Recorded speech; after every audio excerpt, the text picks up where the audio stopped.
Herkese yeniden merhaba. Bugün sizlere 18 Mart'ta önümüzdeki Cuma günü Başak Burcu'nun son derecelerinde gerçekleşen Dolunay'ın getirdiği temalardan bahsedeceğim.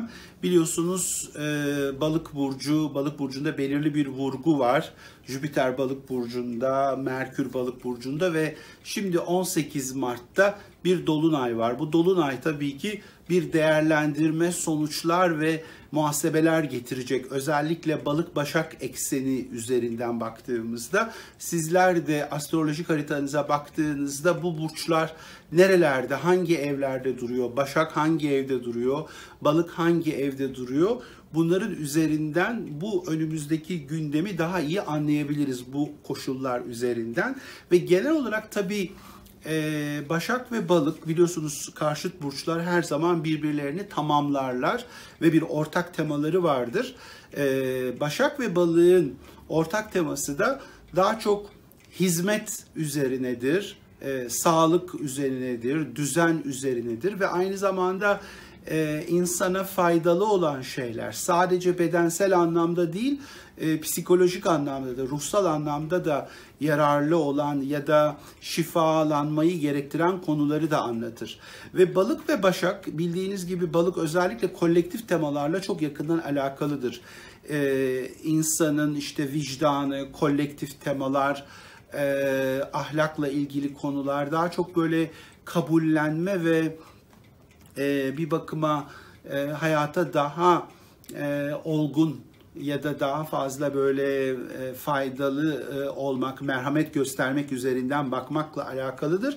Tabii şimdi Dolunay'da Başak Burcu'nda olunca bu konuların özellikle ön plana çıktığını söyleyebiliriz. Yani hayatımızda bir anlayış geliştirmek, bu konularda özellikle sağlık konusunda, psikolojik sağlık konusunda, insanlara hizmet etme konusunda, hatta insancıl temalarda da bir farkındalık ve bir önemli bir hassasiyetin olduğunu söyleyelim. Zaten bu dönemde dünyada yaşanan işte savaş teması, insanların zor durumda olmaları ve bir bakıma bir takım şeyleri kabullenme ve akışa ayak uydurma, zorluklar içinde olma temaları tabii ki bu Balık Başak ekseniyle çok yakından alakalı. Zira Balık daha çok böyle dinle ilgili temaları, vicdanla ilgili temaları da anlatır. Başak da tabii daha maddi yönden gerekli olan koşulları, hizmet, çalışma, iş ama daha çok böyle başkalarına da fayda sağlayacak konuları da anlatır. Dolayısıyla bu dönemde hayatımızda değişen koşullara uyum sağlamak, biraz kabullenme içinde olmak, biraz akış içinde olmak çok önemli ki zaten bu baktığınızda Dolunay haritasında İkizler Burcu'nun da yükseldiğini görüyoruz. İkizler de değişken bir burç. Tıpkı Başak ve Balık gibi. Dolayısıyla böyle bir dönemde koşullar çok esnek olmayı, daha fazla iletişim içinde olmayı, hareketli olmayı ve çok böyle tek başına hareket etmek değil, daha çok uzlaşıcı ve daha esneklik gösteren bir kapasite içinde olmamızı gerektiriyor. Tabii 20'sinden itibaren birkaç gün sonra Güneş zaten Koç burcuna geçecek. Arkasından 27 Mart'ta Merkür de Koç burcuna geçecek. Bir hareketlenme olacak. Yeni bir tema ortaya çıkacak. Ama böyle bir dönemde özellikle koşullar en azından yani Mart'ın bu günlerinde bir takım şeyleri kendi akışına bırakmayı, belirli hassasiyetler içinde olmayı, daha kabullenici davranmayı ve akışta kalmayı gerektiriyor. Dolayısıyla bir kere bu gözle baktığımızda yani bu Dolunay özellikle astrolojik haritamızda hangi evde gerçekleşiyorsa o evin konularında ki ben size yükselen burçlarınıza göre ayrıca anlatacağım bir kafaca bir toparlama içine girmeyi gerektiriyor ya da biraz daha dikkatli davranmayı, daha fazla detaylara özen göstermeyi, hizmet etmeyi, çalışmayı ve daha pratik davranmayı, biraz fayda yaratmayı gerektiriyor. Fakat Dolunay özellikle yani kolektif gezegenlerle, Uranüs'le, Neptün'le, Plüto'yla doğrudan açılar yapıyor ve bu tabii böyle bir dönemde gerçekten koşulların çok da fazla böyle bizim elimizde kontrol edebileceğimiz gibi olmadığını, bir takım bizi psikolojik anlamda, ruhsal anlamda test eden ve daha dediğim gibi bir farkındalık, bir anlayış gerektiren durumların ortaya çıktığını görüyoruz. Şimdi bu dolunay Plüton'la bir üçgen açıda duruyor. Hani bu üçgen açı deyince bunu aman ne güzel dememek lazım. Çünkü plütonik enerji esasında böyle bir dönemde biraz hayatımızda biliyorsunuz Plüton yeraltı tanrısı ve ölüm ve yeniden doğum temalarını da içeriyor. Dolayısıyla böyle bir dönemde biraz hayatımızda dönüşüm, mücadele teması, belirli baskılar, ölüm, yeniden doğum temaları ve daha çok tabii hayatımızı bir anlamda böyle test eden dışsal koşulları ve psikolojik anlamda üstümüzde baskı kuran temaların çok doğal bir şekilde aktığını anlatıyor. Bir yandan tabii Neptün de çok dikkat çekiyor. Neptün zaten Güneş'le yan yana sayılır. Ve doğal olarak böyle bir dönemde gerçekten kolektif temalar, sosyal vicdan, insanlara yardım etme, merhamet etme, fedakarlıkta bulunma ve daha böyle psikolojik açıdan biraz bizi dağıtan, hassas kılan koşullar var. Yani Neptün'ün getirdiği konular hayatımıza biraz acıma, bir çeşit sınırları yeteri kadar koyamama, etki altında kalma ve doğal olarak belirli noktalarda bizi biraz dağıtan, bizim elimizdeki koşulların, imkanların da çok böyle kolay olmadığını, kendimizi sadece kendimiz için değil, hani başkaları için bir şeyler yapmak temasını öne çıkarıyor. Hassasiyetleri öne çıkarıyor. Belki yaratıcı anlamda hayal gücünü falan da öne çıkarıyor ama yine de böyle bir dönemde gerçekten hani kolektif temalar dediğimiz koşullar, içinde vicdanı, ruhsallığı ilgilendiren dini konular da olabilir. Sadece din değil, ahlaki noktalarda bizi özellikle daha hassas kılan, vicdanımızı etkileyen konuları anlatmakta ve Uranüs'te yine dolunayla bir açı içinde, yani 135 derecelik bir açı bu. Bu da tabii bu koşulların ne kadar biraz da değişken, sallayıcı, dengesiz olduğunu, biraz tedirginlik olduğunu, huzursuzluk olduğunu ve koşulların çok istikrarlı olmadığını zaten bize anlatıyor. Dolayısıyla yani dolunayın aynı zamanda Başak Burcu'nun son derecelerinde gerçekleşiyor olması, burada Mars'ın kısmi asaleti var. Böyle bir dönemde yıpratıcı temalar var. Özellikle yani haritamızda Başak hangi evdeyse o evin konularında bir gerginlik, bir şeyleri değiştirme ihtiyacı, biraz harekete geçme ihtiyacı, daha fazla hani bir şeyleri inşa etmekten çok bozmak ve değiştirmek temasının öne çıktığı anlaşılıyor. Şimdi Dolunay haritasına baktığımızda ikizlerin yükseldiğini görüyoruz. Hatta haritanın tepe noktasında da yine Saka Burcu, yine hava elementi var. Yani böyle bir dönemde görüşmeler, ziyaretler, konuşmalar, müzakereler çok önemli. Çift durumlar var hayatımızda genel olarak. Sizin de haritanızda İkizler hangi evdeyse o konular da gündeme geliyor. Özellikle eğer İkizler Burcu'nun 5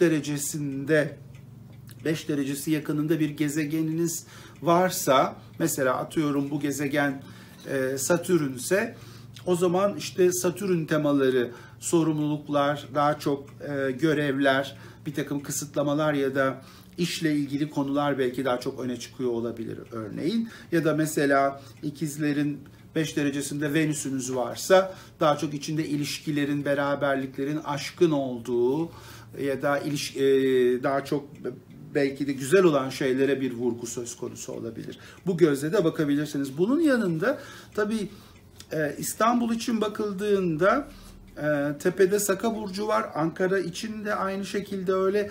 Venüs İstanbul'a göre tepe noktasına daha yakın duruyor. Şimdi bu Saka Burcu tabii sosyal konuların çok ön planda olduğunu gösteriyor. Gruplar, bir takım partilerle ilgili konular, yani grupları ilgilendiren, genel olarak sosyal temaları öne çıkaran koşullar var. Biraz da bir takım şeyleri değiştirmek, yenilemek ve daha reforme etmek gibi görüşler öne çıkıyor. Tabii Venüs'ün burada olması, Mars'ın da onunla yan yana olması bu grupları ilgilendiren, sosyal temalar, özgürlükleri ilgilendiren konularda da bir denge arayışının olduğunu, buranın hassas bir konu olduğunu, bir ölçüde içinde iletişimin, özellikle fikirlerin, belirli kuralların, belirli bakış açılarının önemli olduğu dikkat çekmekte. Eğer sizin de astrolojik haritanızda 11 derece Kova burcuna, Saka burcuna yakın bir gezegeniniz varsa bu konular sizin daha da büyük bir gayretle belki ortaya koyduğunuz konular olabilir. Dolayısıyla böyle bir dönemde hem Saka burcunda hem Balık burcunda gezegenlerin daha çok gündemde olması, iç gezegenlerin burada olması, Venüs ve Merkür'ün hep kolektif temalar, insanları, sadece bireyleri değil, geniş kitleleri birden ilgilendiren koşulların daha fazla gündemimizde olduğunu göstermekte. Merkür burada Jüpiter'le yan yana, hatta bu sürede Neptün'le de yan yana gelecek. Dolayısıyla böyle bir dönemde fikirlerimiz çok hayal gücümüz açısından zengin olabilir. Yani Merkür'le Jüpiter'in yan yana olması algı kapasitemizin yüksek olduğunu, sezgilerimizi belki olumlu yönde kullanabileceğimizi, belki hayata bakış açımızda yeni insanların, yabancıların çevremizde bizi etkileyebileceğini gösteriyor. Bu biraz bizi, yani eğitsel konular, uzaklarla ilgili konular, yaratıcılık içeren konular, yabancıları ilgilendiren konuları da öne çıkarmakta. Balıkta olması ayrıca hani yaratıcı hayal gücünü de öne çıkarıyor. Fakat tabii Merkürle Neptün'ün de bir yakınlığı olacak. Özellikle baktığımızda Merkürle Neptün 23 Mart'ta yan yana geliyor. Orada biraz bulanıklık da söz konusu olabilir. Biraz dağınıklık, biraz bizi böyle iletişimde dikkatsizlikler, biraz fazla hayalci tavırlar gündeme gelebilir. Ama genelde bu hani balık teması özellikle böyle bir dönemde kolektif temaların, hayallerin, sezgilerin, insancıl olma gereğinin özellikle çok önemli olduğunu göstermekte. Ama özellikle de Neptün'ü tabii burada gözden kaçırmamak lazım. Çünkü Neptün'ün olduğu yerde biliyorsunuz sınırlar kalkar. Egomuz, kişiliğimiz daha dağınık hale gelir. Çok fazla istediğimiz gücü, kararlılığı belki ortaya koyamayabiliriz. Bir hassasiyet, bir zayıflık teması gündeme gelebilir. O bakımdan bu Mart'ın özellikle bu 18'i civarında dediğim gibi bizi şahsen etkileyen duyarlılıklar yanında kolektif temaların, böyle bir hassasiyetin çok öne çıktığını söyleyelim. Ancak dediğim gibi 20'sinden sonra, 27'sinden sonra bu koşullar yerini daha hızlı hareket etmeye doğru götürecek esasında. Şimdi bu dönemde baktığımızda diğer gezegenler neler yapıyorlar? Dediğim gibi bu 21 Mart civarında Merkürle Jüpiter'in yan yana gelmesi özellikle yeni fikirleri filizlendirmek açısından güzel. Yani daha zengin düşünmek, daha yaratıcı düşünmek, hayal gücümüzü, iletişimimizi yazarak, çizerek, konuşarak anlatmak anlamında güzel. Zaten 20'sinde de Güneş Koç burcuna giriyor, yani bir canlanma söz konusu. 22'si civarı biraz Mars'la Uranüs'ün karesinden dolayı özellikle ekonomik konularda, parasal konularda ve içinde biraz bizi böyle aniden değiştiren durumlar, dengesiz koşullar, sürprizler, biraz böyle daha gergin bir atmosferin olduğunu görüyoruz 22 Mart civarında. Burada Mars'la Uranüs'ün karesi fazla gerginlik, taşkınlık, öfke, inatçılık, biraz daha bizi zorlayan, özellikle inatlaştığımız durumlarda kişisel çatışmalar içine girdiğimizde biraz daha test edici olabilir. Biraz orada kazalara eğilimde olabilir Mars temasından sonra. Dediğim gibi 23 Mart civarında iletişim alanında, görüşmelerde biraz daha uyanık davranmak, sınırları biraz daha dikkatli çekmek lazım. Yine bu süreçte 27 Mart'la beraber Merkür'ün Koç burcuna geçmesi özellikle fikir düzeyinde daha yenilikçi, daha cesur, iletişimde hareketlenme ve bir ölçüde yeni fikirlerle hareket edip bir uyuşukluktan kurtulma imkanı getirecek bize. Bu bize görüşlerimize bir canlılık ve cesaret temasını da getiriyor. 27 Mart'tan sonra zaten Güneş de Koç'a girdiği için bu tema yavaş yavaş artıyor. 28 Mart özellikle burada Venüs'ün Satürn'le yan yana olması, arkasından 30 Mart'ta Venüs'ün ay düğümleriyle karesi özellikle aşkta ve evlilikte, ilişkileri ilgilendiren konularda, mutluluk arayışımızda, zevklerle ilgili konularda biraz daha gerçekçi olmayı, daha dikkatli olmayı, daha kontrollü olmayı gerektirebilir. Yani bugünlerde yani Venüs'le Satürn'ün yan yana gelmesi burada aşkta biraz sınırları yeniden çizmek gerekebilir. Bir şeyleri daha gerçekçi görmek gereği olabilir. Burada Satürn tabii Venüs'ü biraz ezecek. Dolayısıyla sorumluluklar daha önemli, iş daha önemli. Yani keyiflerden çok, aşktan çok, zevklerden çok daha çok sınırlar, biraz daha çok dikkat etmemiz gereken işler öne çıkıyor. Bu biraz aşk hayatına bazı gerçekleri görmekten dolayı ciddi kararlar getirebilir. Biraz aşkta bizi depresif kılabilir ya da en azından gerçekleri görmemize yardımcı olacaktır. Hani 30 Mart'ta Venüs'ün ay düğümleriyle karesi de bir seçim yapmak gerektiğini özellikle anlatıyor. Bu bir takım şeyleri değiştirme yönünde olacaktır. Çünkü Venüs güney bendinde olduğu için bu biraz aşkta ve para konularında, genel olarak ilişkileri ilgilendiren konularda biraz daha gerçekçi ve dikkatli, daha materyalist bir bakış açısı gündeme gelecek gibi gözüküyor. Şimdi yükselen burçlara göre bu dönemde neler var onları anlatalım. Bu dönem tabii 1 Mart'a kadar devam eden süre. Dolayısıyla bu sözünü ettiğimiz gezegen geçişleri özellikle yükselen burcunuza göre nasıl temalar getiriyor?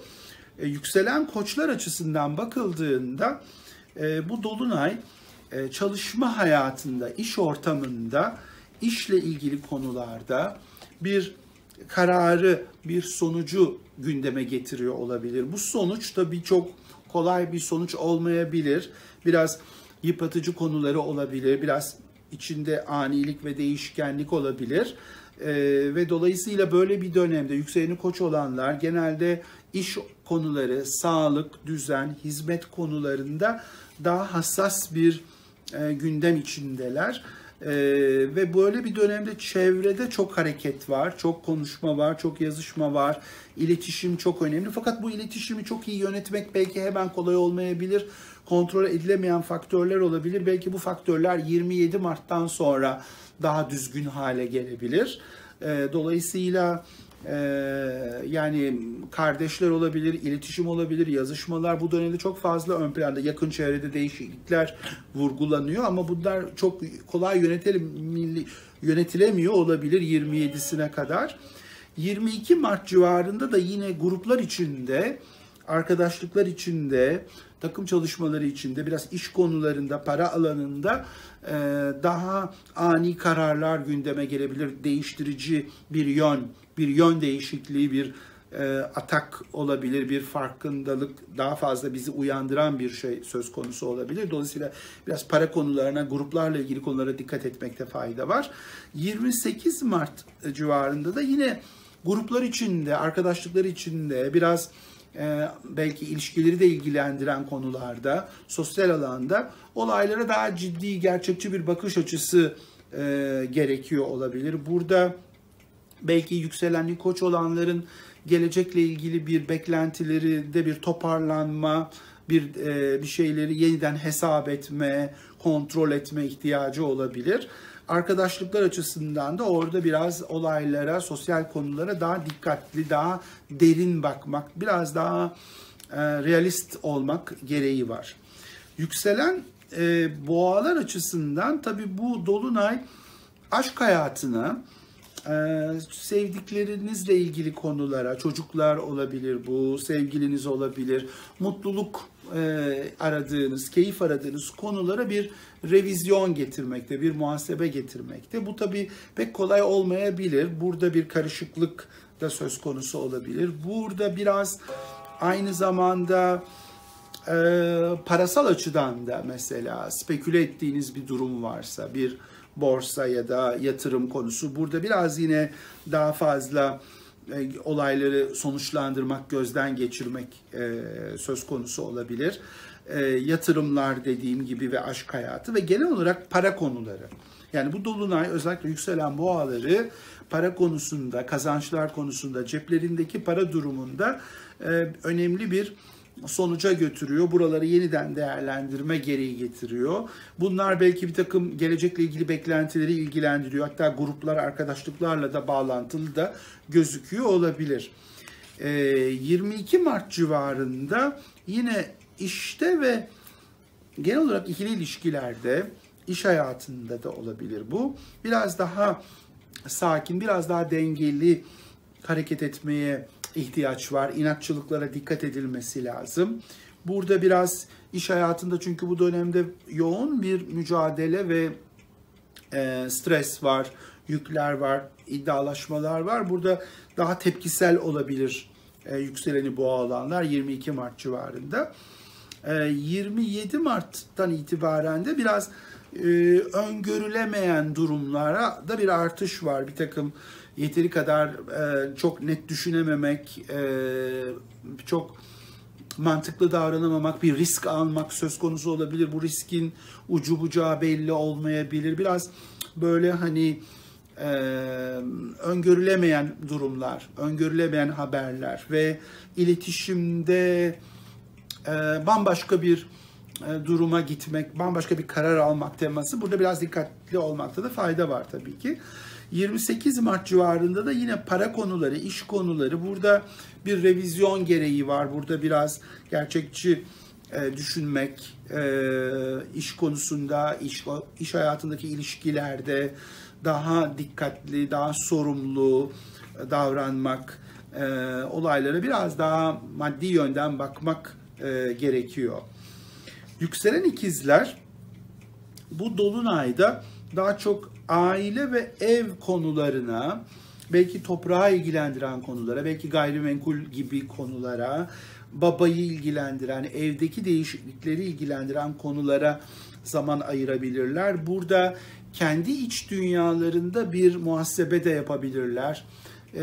Acaba hani işle ilgili bu dönemde çok uğraşıyorum ama hani kendi özelimde neler yapıyorum, biraz oraya da ilgilenmek, eve yönelik konulara ilgi göstermek lazım. Ama bu dönemde yükselen ikizler olanlar çok kişisel adımlar atacaklar, çok yeni adımlar da atacaklar, kendilerini göstermek isteyecekler, yine işle ilgili konularda göstermek isteyecekler. Yani olayları dönüştürme, değiştirme kapasiteleri var ve iş konuları önemli. Aynı zamanda yine de evde bir değişiklik ya da eve ait konulara odaklanılsa bile 22 Mart civarında yine özellikle fikirlerle ilgili konularda, inançlarıyla ilgili konularda, olaylara bakış açılarında, belki içine yabancıları alan, uzakları alan konularda daha sakin düşünmeleri, orada belki yeni bir farklı bir düşünce ortaya koyabilirler ama biraz dediğim gibi öngörülemeyen konular, kontrol edilemeyen konular, para konuları burada biraz çok da dikkatli davranmayı gerektirebilir. 27 Mart'tan sonra ümitler ve hareketlilik artıyor. Gruplar içindeki konular, arkadaşlıklar, takım çalışmaları, iletişimin daha hızlı ve yenilikçi hale geldiğini görüyoruz. Hani bu ikizler açısından olumlu bir gösterge. 27 Mart'tan sonra bir takım görüşmeler, anlaşmalar, ziyaretler, yolculuklar, eğitimle ilgili konular, sosyal konular, buralarda daha hızlı bir adım atma imkanı olacak. 28 Mart civarında ise yine özellikle içinde yabancıların olduğu konularda ya da eğitimin söz konusu olduğu alanda olayları biraz daha gerçekçi yine ele almak gereği olabilir. Burada belki uzaklarla ilgili bir iş, bir ortaklık ya da iş olmasa da uzaklarla ilgili bir aşk teması dahi olabilir. Buralara biraz daha sağlam bakmak, gerçekçi bakmak, orada belki bir takım sorumluluklar ortaya çıkıyor olabilir, işle ilgili konular olabilir yabancılarla ilgili. Buraları bir yeni bir gözle değerlendirme, biraz daha sorumlu bir bakış açısıyla ele alma gereğinin olduğunu görüyoruz. Şimdi yengeçlere, yükselen yengeçlere gelelim. Şimdi bu dolunay yükselen yengeçlerin yakın çevrelerinde zihinsel alanda bir değerlendirmeye neden olabilir. Böyle bir dönemde fazla konuşma olabilir, fazla ziyaret olabilir, fazla görüşme olabilir, iletişimde bir artış var. Bu konular kardeşlerle de ilgili olabilir, yakın çevreleriyle de ilgili olabilir, aile çevresini de ilgilendirebilir ama daha çok Başak'ta olması hani işle ilgili temaları da alıyor içine ve dolayısıyla böyle bir dönemde esnek olmak, daha dikkatli davranmak, faydaya dikkat etmek, pratik düşünmeye dikkat etmek çok önemli. Zihnen yoğun olabilecekleri bir dönemde ancak öngörülemeyen çok şey var. Kapalı olan çok şey var. Kontrol edilemeyen koşullar var. Bir takım tamamlanmalar, bir takım bitişler, bir takım kabullenmeler söz konusu olabilir. Dolayısıyla yükselen yengeçlerin bu dönemde esnek davranmaları, biraz kafalarında konuları toparlamaları, daha pratik düşünmeleri, daha gerçekçi düşünmeleri ve endişelerden uzak durmaları gerekiyor. 22 Mart civarında yine para konularında belki bir yatırım konusu, ortaklı bir konu. Burada biraz daha sakin düşünmek lazım. Burada bazı endişeler daha çok öne çıkıyor olabilir. Biraz daha fazla kendilerini gergin hissedebilirler. Biraz kontrol edemedikleri temalar yine ön planda. Fakat tabii 20'sinden sonra, özellikle 27'sinden sonra daha hızlı hareket etmek imkanları var. Biraz daha fazla yenilenme, cesaret gösterme, işle ilgili konular, sorumluluklar, mesleki konular, buralarda bir hareketlenmenin öne çıktığını görüyoruz. Yani gerek işte gerek mesleki konularda bir atılım, yenilenme teması artıyor 27'sinden sonra. 28 Mart civarında ise yine aşkta ve mutluluk içeren konularda bir sıkışma var. Orada gerek para konularında gerek finansal konularda, ilişkileri içine alan konularda biraz krizli olabilirler. Bazen bir yakın beraberlik konusu test edilebilir, biraz sorumluluklar öne çıkabilir ya da belki bir mali konu, burada mali konularda, parasal konularda daha gerçekçi davranmayı, daha dikkatli, sorumlu davranmayı gerektiren koşulların olduğunu görüyoruz. Biraz aşk hayatını tabii zorlayabilir bu. Yükselen aslanlar açısından bu dolunay para konularını, ceplerindeki maddi konuları, işle ilgili konuları biraz sanki böyle paraya dönüştürmek gereken yetenekleri, imkanları öne çıkarıyor. Dolayısıyla birikimler, cüzdanın durumu, nakit durum, imkanlar, başkalarından gelen destekler, bu alanlarda bir karar vermek, bu alanlarda biraz bir revizyon yapmak, bir değerlendirme, bir muhasebe yapmak gereğinin olduğu anlaşılıyor. Ve böyle bir dönemde yükseleni aslan olanlar gelecek planlara çok daha fazla odaklılar. Burada bir takım başka şeyler, değişiklikler arıyorlar ama hep böyle finansal açıdan onları bağlayan koşullar var. Ya da birikimler açısından, yatırımlar açısından. Belki bunlar tabii 20'sinden sonra yeni bir heyecan, yeni bir dinamizm kazanacak. 22 Mart civarında ilişkilere, işteki ilişkilere, içinde mesleği ilgilendiren, sorumlulukları ilgilendiren konularda biraz belki ani durumlar, beklenmedik durumlar onları biraz gerebilir. Burada biraz daha planlı düşünmek, biraz daha sakin düşünmek lazım. 27 Mart'tan itibaren ise fikirlerde bir açılma var. yeni insanlar, yeni çevreler, yolculuklar, yabancılarla ilgili konular, eğitsel konular, bunlar daha olumlu ve daha fazla bakış açısı getiriyor, yeni bakış açısı getiriyor. Bu bir takım medya ile ilgili konuları, yayıncılıkla ilgili konuları, yani yükselen aslanların kendilerini anlatmalarını kolaylaştırıyor. 28 Mart'ta ise aşka ve ilişkilere yine gerçekçi bakmak gereği önem kazanmakta. Burada bir ortaklık konu olabilir, bir yatırım konusu, paylaşımlı bir konu olabilir ya da içinde evliliğin olduğu bir alanda bir gerçeklerle karşılaşma, biraz daha dikkatli davranma ve iş hayatında da öyle ilişkilerde bir sorumluluk vurgusunun gerçekçi olma gereğinin öne çıktığını görüyoruz. Yükselen Başaklara bakalım. Yükselen Başaklar tabii bu Dolunay Başak'ta olduğuna göre onlar açısından ayrıca ilişkiler anlamında önemli, şahsi konularda özellikle önemli. Biraz kendi bakış açılarına, kendi dümenlerine ve olayları nasıl ele aldıklarına daha fazla dikkat edecekler. Burada bir takım şahsi kararlar verebilirler. Bir takım yeni adımlar da atabilirler, bir takım muhasebeler yapıyorlar. Bu konular onların sağlık açısından önemli olabilir, yeni başlangıçlar yapmak açısından önemli olabilir. Çünkü bu dönemde çok karşılıklı konu var, çok ilişkileri ilgilendiren konular da var, başkalarından gelen koşullar var ama şimdi yükselen Başaklar bu dolunayda hani bir kendilerine dönüp ben olaylara nasıl bakıyorum, bundan sonra nasıl hareket edeceğim gibi konular öne çıkıyor ki böyle bir dönemde iş konuları zaten çok önemli. Mesleki konular, yeni adımlar, belki çalışma konularını harekete geçiren bir takım aktiviteler var. Bir takım belki mesleki açıdan ki başkalarına bağlı esasında bu konular ama kariyerlerini ya da sorumluluklarını ilgilendiren konuların, iş konularının öne çıktığını görüyoruz. 22 Mart civarında biraz düzen, sağlık, çalışma ortamındaki ani durumları belki biraz daha dikkatli takip etmek lazım. Belki kaza yaratabilecek durumlara biraz dikkat etmek lazım. Ya da iş ortamında gerginlik yaratabilecek ya da bir değişiklik söz konusu olabilir. 27 Mart'tan sonra da tabii bir takım riskler alıyorlar bu dönemde. Yeni adımlar atıyorlar. Bu attıkları adımların tam olarak nereye gittiklerini belki bilmiyor olabilirler. Biraz endişeler gündeme gelebilir. Yani 27 Mart'tan sonra biraz zihinsel anlamda biraz endişe yaratabilecek konular olabilir. Bazı korkular gündeme gelebilir. Ya da belki finansal alana daha fazla bir odaklanma gereği var. 28 Mart civarında da yine çalışma ortamındaki ilişkiler, bir işe odaklanma gereği, daha yapıcı olma, daha çalışkan olma gereği var. Fakat iş ortamında belki mesela bu sanatla ilgili bir işse, içine ilişkileri, ortaklık konuları içine alan bir işse sorumluluklar daha çok artmış olabilir. Bir takım görevler artmış olabilir. Dolayısıyla hani hayatın keyifli yanlarına değil de daha çok böyle mesleki konulara ya da belki onları biraz uğraştıran temalara bir vurgunun olduğunu özellikle görmekteyiz.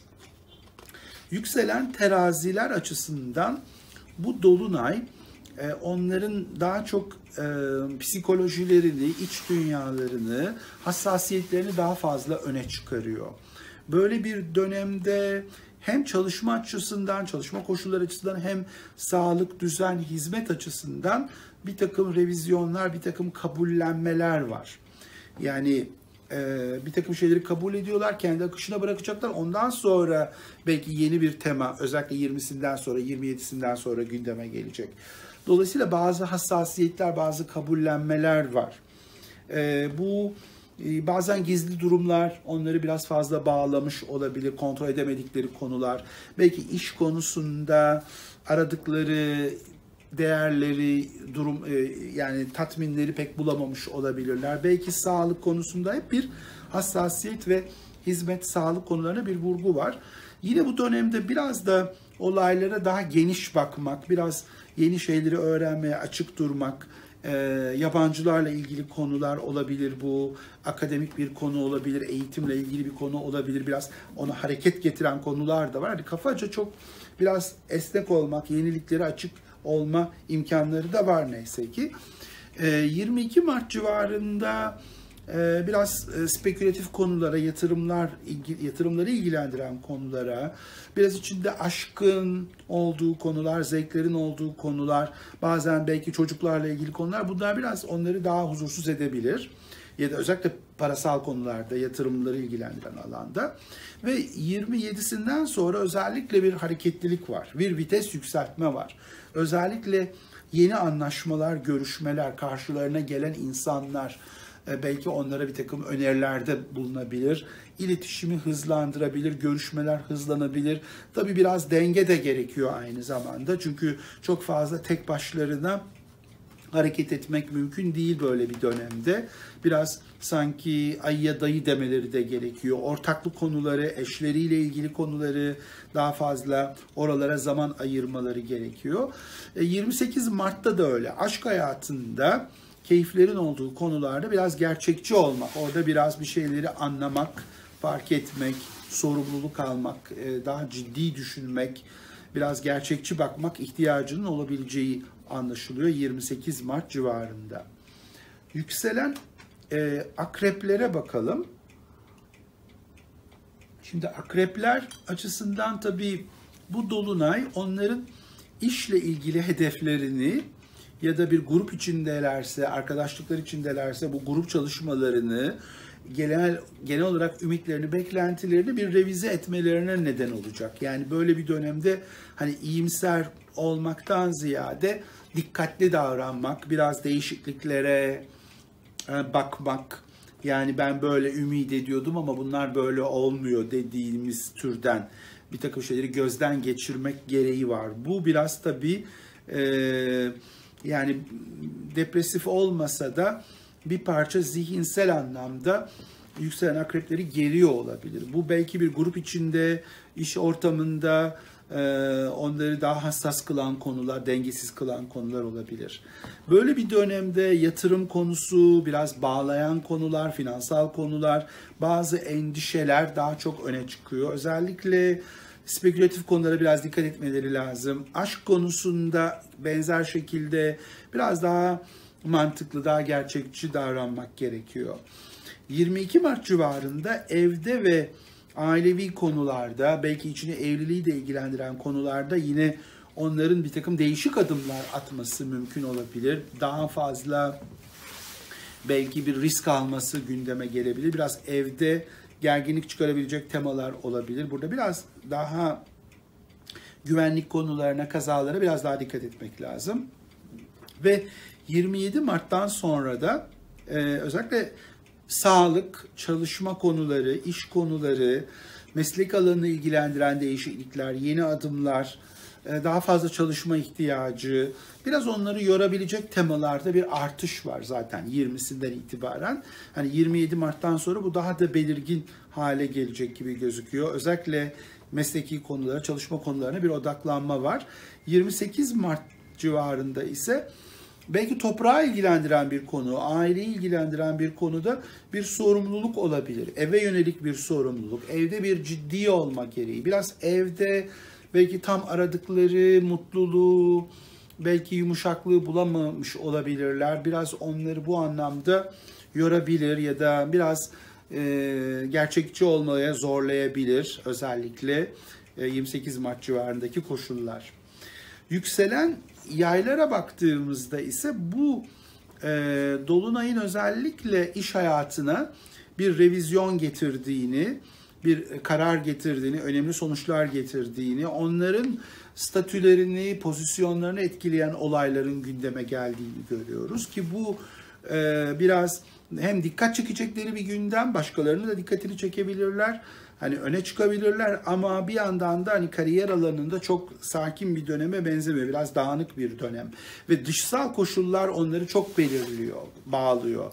Bazen karşıtlıklar, bazen davalar, bazen muhalefet içeren konular. Buralarda biraz dikkatli olmak gereği var ki bunlar bazen evi dahi ilgilendirebilir. Evliliği ve evi dahi ilgilendiren hassasiyetlerin olduğu gözükmekte. 22 Mart civarında belki yeni haberler onları biraz daha fazla değiştirebilir, yollarını değiştirebilir. Belki bu iş konusu açısından yeni bir durum gündeme gelebilir, bir haber belki yakın çevrelerinde olup biten bir olay, belki kardeşlerle bir olay, ilgili bir olay, onları biraz gündemlerini, planlarını, günlük akışları değiştirebilir. 27 Mart'tan sonra ise, ki bu genelde 20'sinden sonra başlıyor esasında, yine de bir yaratıcı alana yönelme kapasitesi var. Bir güven tazeleme söz konusu olacak ve böyle bir dönemde 27 Mart'tan sonra yükselen yaylar kendilerini daha çok göstermek isteyecekler, daha çok yenilik yapacaklar, risk alacaklar, belki zekalarını, yeteneklerini daha çok ortaya koyacaklar, bir sahneye çıkma olayının arttığı gözükmekte. Bir takım riskli durumlarda da kafalarını, zekalarını daha iyi kullanacaklar. Belki spekülatif konularda dahi bu söz konusu olabilir. 28 Mart civarında ise bu çevrelerinde görüşmeler içindelerse, yazışmalar içindelerse, belki kardeşler de olabilir, bir şekilde müzakereler, işle ilgili konular, burada daha somut ve disiplinli, gerçekçi bakmak, bir takım fikirleri toparlamak, bir takım işle ilgili konuları, ortaklık konuları gerçekçi bir gözle ele almak ve biraz daha somutlaştırmak, biraz görüşmelere daha dikkatli ve gerçekçi bir şekilde bakmak ihtiyacının olduğu görülüyor. Yükselen oğlaklar bu dolunay temasında 18 Mart'ta ve civarında tabii ki olaylara bakış açıları, belki içinde yeni insanların olduğu konular, yabancıların olduğu konular, belki eğitsel bir konu, belki içinde medyanın olduğu bir konu, uluslararası bir durum, yani işle de alakalı olabilir bu. Buralarda bir revizyon yapmak zorunda. Burada bir takım kontrol edilemeyen faktörleri, kabullenme içeren faktörleri değerlendirmek ve biraz da dikkatli davranmak zorunda. Böyle bir dönemde iş ve çalışma konuları onları daha çok meşgul ediyor, daha fazla yoruyor. İş ortamındaki insanlar, organizasyon gerektiren konular, belki sağlık konusu, düzen konusu, hep biraz kafaca onları gerçekten çok hareketli ve esnek olmalarını gerektiren bir dönem. Ama hani yabancılarla ilgili konular, uzakları ilgilendiren konular, akademik konular hep buralarda daha fazla dışsal koşulların ağır bastığı anlaşılıyor. 22 Mart civarında yatırımlar ve para konularında yine onları ilgilendirebilecek bir ani karar gündeme gelebilir, bir adım söz konusu olabilir, bir riskli bir durum gündeme gelebilir. Biraz spekülasyon konusunu, borsa, yatırımlarla ilgili konuları belki dikkat etmek, biraz daha uyanık davranmak lazım. Ya da aşk içinde güzel olan şeylerle ilgili harcamalar artabilir, biraz beklenmedik konular, biraz sarfiyat getiren konularda gündeme gelebilir. Ve bu dönemde tabii eve, yuvaya, aileye bir odaklanma var. 27 Mart'tan sonra yine evde de çok hareketlilik artıyor olabilir. Bir yer değiştirme gündeme gelebilir. İçinde gayrimenkulün olduğu konular, toprağı ilgilendiren konular, içinde babanın önemli olduğu bir konu, bir karar, bir değişiklik. Daha çok evde bir hareketliliğin, değişikliğin hız kazandığı anlaşılıyor. Ve 28 Mart civarında da yine para konularında olayları toparlamak, gerçekçi bakmak, birikimleri daha iyi değerlendirmek, biraz akılcı düşünmek, yani dağınık değil, daha gerçekçi ve mantıklı düşünmek vurgusu, biraz para konularını gözden geçirmek, yeni bir adım atmak belki mümkün olabilir. Yükselen Sakalar açısından bu dolunay bir takım endişeleri, bir takım korkuları, bir takım huzursuzlukları daha çok öne çıkarıyor ki bu biraz tabii stresli bir dönem. Böyle bir dönemde çalışma hayatındaki konular kriz çıkarmış olabilir ya da onları huzursuz ediyor olabilir. Bunları tam da kontrol edemiyorlar. Başkalarına bağlı durumlar olabilir. Bir sağlık konusu olabilir, bir riskli bir durum söz konusu olabilir, bir ameliyat durumu gündeme gelebilir. Tabii bu herkesin açısına göre değişik olacaktır ama biraz huzursuz edici konular, endişelere bir vurgu var. Belki bir yatırım konusu, mali bir konu yine gündemlerinde onları daha çok meşgul edebilir ki burada genelde parayı daha dikkatli kullanmaları gerekiyor. Yine de bu dönemde biraz kendilerini yaratıcı bir şekilde ortaya koyma imkanları da var. Bir takım spekülatif konulara girebilirler, belki ilgi duyabilirler ya da spekülatif değilse bu bir yaratıcı konu, kafalarını, zekalarını, yeteneklerini anlatma açısından, sahneye koyma açısından bir takım imkanlar, çevresel imkanlar elde edebilirler. Belki çocuklarıyla ilgili konular da onları harekete geçirebilir. 22 Mart civarında kişisel adımlarında biraz dikkatli olmalılar. Biraz kaza, tartışma, evde gerginlik, biraz üstlerinde daha fazla gerginlik söz konusu olabilir 22 Mart civarında. Orada daha fazla meditasyon yapmaları, biraz olaylara esnek yaklaşmaları daha iyi olacaktır. Ve bu dönemde zaten yakın çevrelerinde konuşma içinde oldukları, görüşme içinde oldukları insanlarla ilgili konularda, eğitsel konularda bir hızlanma var ve bu 27 Mart'tan sonra daha da belirgin hale gelecek gibi gözüküyor. 27 Mart'la beraber çok görüşme, çok yazışma, anlaşma, bir takım diyaloglar, müzakereler, kardeşlerle ilgili konular, çok hızlanan bir trafik var. Yolculuklar, kısa yolculuklar, ziyaretler, bunlarda bir yenilik ve belki de bir yeni bir şey yazmak açısından da iletişim anlamında ya da zeka, zihinsel anlamda da çok hareketli bir tempo. 28 Mart'la beraber biraz kişisel bazda, aşkta olayları daha mantıklı bir şekilde ele almaları gerekiyor olabilir. Bir mali konuyu, bir maddi konuyu daha fazla iyi yönetmeleri, biraz sağlamlaştırmaları gerekiyor olabilir. Hani aşkta zaten sakalar çok gerçekçidirler ama burada biraz olaylara daha da dikkatli ve daha sorumlu bir şekilde bakmaya çalışıyor olabilirler.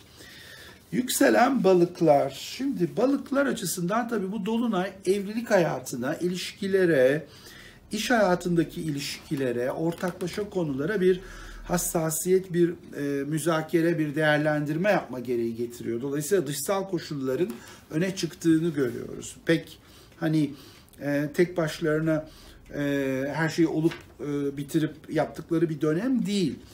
Dolayısıyla biraz dışsal etki altında olabilirler. Bir revizyon söz konusu olabilir. Bir evlilik konusu gündemde olabilir. Böyle bir dönemde balıktaki gezegenler onlara destek veriyor ama biraz karşılıklı düşünme gereği var ki bu dönemde eve yönelik konular, aileye yönelik konular da oldukça meşgul edici olabilir. Yani evde bir hareketlilik, yer değiştirme, toprakla ilgili konular, gayrimenkul içeren konular, babayla ilgili konular, bunların da hareketli olduğu, yani önemli kararlar belki gündeme geliyor olabilir. 22 Mart civarında biraz beklenmedik haberler belki onları kafalarını karıştırabilir ya da çok öngörmeden, çok plan yapmadan belki bir adım atıyor olabilirler. Burada biraz daha uyanık olmalılar ve bu dönemde para konularına, iş yapma konularına, para kazanma konularına bir ağırlık var, bir yoğunluk var daha doğrusu. Bu konulara odaklanma çok artıyor ve bu 27 Mart'tan sonra daha da hız kazanıyor ve burada belki para kazanmak, iş hayatında para elde etmek, kaynak elde etmek açısından kendini göstermek, yetenekleri değerlendirmek açısından bir hareketlenme olacak.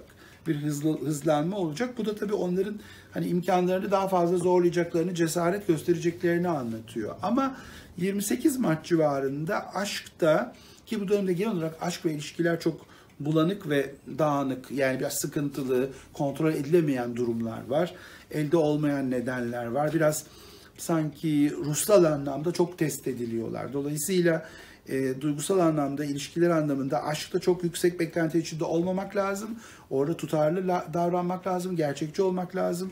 Belki bir takım şeyleri kabul etmek ve akılla hareket etmenin daha mantıklı olacağı, daha doğru olacağı anlaşılıyor.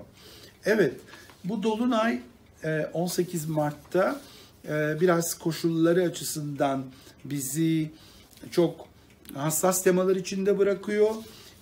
Hayatımıza bir takım hassasiyetler, fedakarlıklar getiriyor. Biraz belki değişiklikler ve esneklikler getiriyor. Beklenmedik durumları da tabii öne çıkarıyor. Dolayısıyla bu dönemde yeni enerjiler 20'sinden sonra, Güneş'in Koç'a girmesinden sonra hız kazanacak. Dolayısıyla bu dolunay civarında gerçekten çok kırılgan, çok beklenmedik durumlarında içinde olduğu kolektif temaların öne çıktığı günlerden geçiyoruz. Ben de sizlere bunları kısaca anlatmaya çalıştım. Çok teşekkürler, iyi günler diliyorum.